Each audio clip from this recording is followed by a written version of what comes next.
शेतकऱ्यांना मोठा दिलासा मिळालाय। अतिवृष्टी बाधित शेतकऱ्यांना मदत करण्याबाबतचा दुसरा टप्पा सरकारकडून मंजूर झालेला आहे। कॅबिनेट बैठकीनंतर शेतकऱ्यांना हा दिलासा मिळालाय। सरकारने 663 कोटी रुपयांच्या दुसऱ्या टप्प्याच्या रकमेला मंजुरी दिली आहे।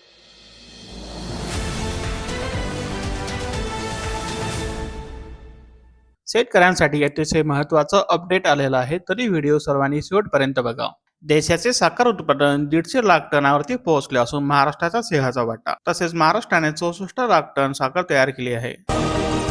बाराडी परिसरात अवकाळी पावसाचा तडाखा, वादळी वाऱ्याने मिरची, टोमॅटो, कांदा पिके झाली जमीनदोस्त, शेतकऱ्यांचे झाले लाखो रुपयांचे नुकसान।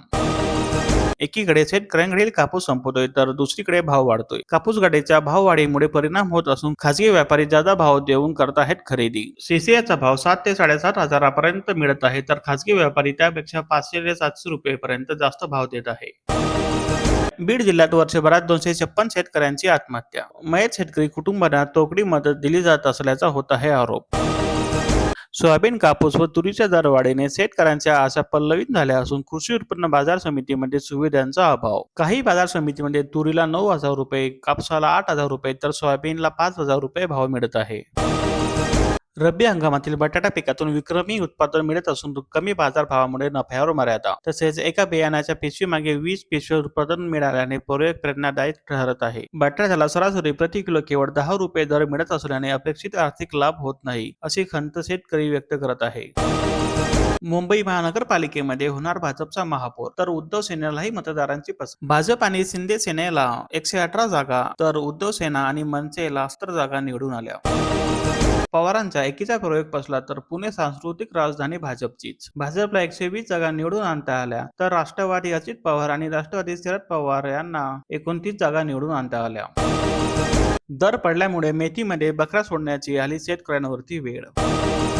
बारामतीमध्ये कृषी प्रदर्शनाला आजपासून सुरुवात झाली असून प्रदर्शनाची पूर्ण तयारी झाली, तसेच राज्यपालांच्या हस्ते होणार उद्घाटन। खटाव तालुक्यातील नेर धरणातून रब्बी हंगामासाठी पाणी सोडल्याने शेतकऱ्यांना दिलासा, तसेच पाणीपट्टी त्वरित भरण्याचेही केले आवाहन। सौर ऊर्जा प्रकल्पावर चालणार घोडेगाव पाणी योजना, 48 कोटी 83 लाख निधी मंजूर झाला।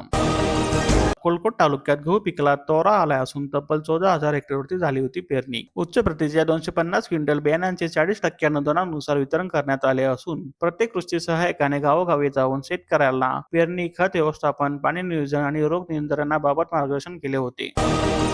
एप्रिल पासून पीएफचे पैसे यूपीआयद्वारे काढता येणार, सरकारचा मोठा निर्णय, तर 5 लाखापर्यंतची मर्यादा, तसेच 25% रक्कम खात्यामध्ये असणे आवश्यक। शैक्षणिक सहलीमधून एसटीला 1.5 कोटी रुपयाचे उत्पन्न मिळाले असून डिसेंबर महिन्यात सर्वाधिक गाड्या रत्नागिरी जिल्ह्यामध्ये दाखल, तसेच उत्पन्नामध्ये होत आहे भर। लाडकी बहीण योजनेबाबत प्रशासकीय हालचाली सुरू असून 15,000 महिलांची झाली चौकशी। आष्टी तालुक्यात खरीप हंगामात अतिपावसामुळे यंदाच्या वर्षी रब्बी हंगामात ज्वारीचे क्षेत्र 3,500 हेक्टरनी घटले। 2.5 लाख शेतकऱ्यांना मिळणार फार्मर आयडी, शासकीय योजनांच्या लाभासाठी ठरते पात्र, तसेच डिजिटल प्लॅटफॉर्मही केले उपलब्ध। हिंगोली जिल्ह्यात युरिया खताची टंचाई असून चढ्या दराने करावी लागते खरेदी। 1,49,000 हेक्टर क्षेत्रावर रब्बीचा पेरणी झाली असून उन्हाळी भुईमुगासाठी ही लागते खत। सीसीआय कापूस विक्रीसाठी नियमाची झंझट होत असून पांढरे सोने खुल्या बाजारात 4,500 शेतकऱ्यांचे अर्ज अटकले असून खासगी बाजारात 40,000 क्विंटलची झाली विक्री। गावोगावी क्रीडा शिक्षकांची नियुक्ती होणार असून झेडपीतील मुलंही मारणार मैदान। अंगभूत क्रीडा कौशल्यांना मिळणार व्यासपीठ, तर विशेष शिक्षकांची होणार नेमणूक। विजेचा लपंडाव सुरूच, रब्बीतील पिकांवर परिणाम होत असून शेतकरी हवालदिल, तसेच उत्पादनावर परिणाम होण्याची शक्यता। वर्षभरापासून प्रलंबित बोनसासाठी केंद्राने 20 जानेवारीपर्यंत अल्टिमेटम दिला असून वंचित शेतकऱ्यांचे वेळेत 7/12 व कागदपत्रे अपलोड न झाल्यास संस्था जबाबदार, तसेच पणन अधिकाऱ्यांनी संस्थांना बजावले आदेश। घरकुल यादीमध्ये दुरुस्ती झाली तरी पण लाभार्थ्यांची रेती थांबल्याचे दिसून येते। प्रकरण चुकीच्या मोबाईल क्रमांकांचे, तसेच लाभार्थ्यांची वाढली चिंता, तर तोडगा काढण्याची होत आहे मागणी। हत्ती आणि वाघांचा धुमाकूळ सुरूच असून गडचिरोली जिल्ह्यामध्ये 8 जीव गेले तर 4,000 शेतकऱ्यांचे झाले मोठ्या प्रमाणात नुकसान। वडसा विभागात वर्षभरात हानी तर भरपाईपोटी वन विभागाने मोजले 9 कोटी 66 लाख रुपये। स्टार्टअपच्या जगात भारतच ग्लोबल लीडर होणार, पंतप्रधानांचा निर्धार, तर एआय क्षेत्रात वर्चस्व गाजवण्याचे होत आहे आवाहन। केबल चोरट्यांनी पुरंदरच्या शेतकऱ्यांची उडवली झोप. ऐन हंगामात मोठ्या प्रमाणात नुकसान होत असून शेतकरी दिवसभर काम करून घरी गेल्यानंतर अंधारात विहिरीवरील मोटरीचा केबल काढून तांब्याचे होत आहे चोरी. थंडीचा कडाका, बिबट्याची भीती आणि चोरट्यांच्या त्रासामुळे शेतकरी हतबल. गहू पिकांवरील तांबड्या रोगांचे उपाययोजना करण्याचे आवाहन कृषी विभागाच्या वतीने करण्यात आले. तसेच बुरशीनाशकाची फवारणी सुरू करावी, कृषी विभागाची माहिती. एका आईच्या मुलांचे शिक्षण नाही सुटणार, सरकार घेणार जबाबदारी. सर्वेक्षणाच्या द्वारे विशेष योजना होणार कार्यरत. तसेच मुलांच्या आर्थिक अडचणीही येतील समोर. हरभऱ्यावर रोपे, झेंडे व पाणी कुरतडणाऱ्या अळींचा प्रादुर्भाव वाढत असल्याने शेतकरी चिंतेमध्ये. तसेच कृषी विभागाने दिल्या काही टिप्स. किनवटमध्ये मनरेगाला घरघर लागली असून 17 कोटींची देयके रखडली. तसेच मजुरांच्या हातालाही काम मिळेना.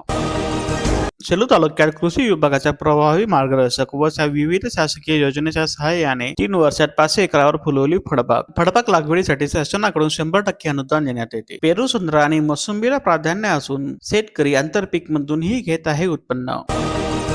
नाशिक जिल्ह्यातील द्राक्ष बागा संकटामध्ये आल्या असून उत्पादनात घट होण्याच्या अंदाजाने आर्थिक गणित कोलमडले. रशियासह युरोपातील देशांमध्ये सुरू आहे निर्यात. तसेच यंदा 60 ते 70% द्राक्ष बागांना फटका बसल्याने अनेक शेतकऱ्यांनी द्राक्ष बागेवर कुऱ्हाड चालवली.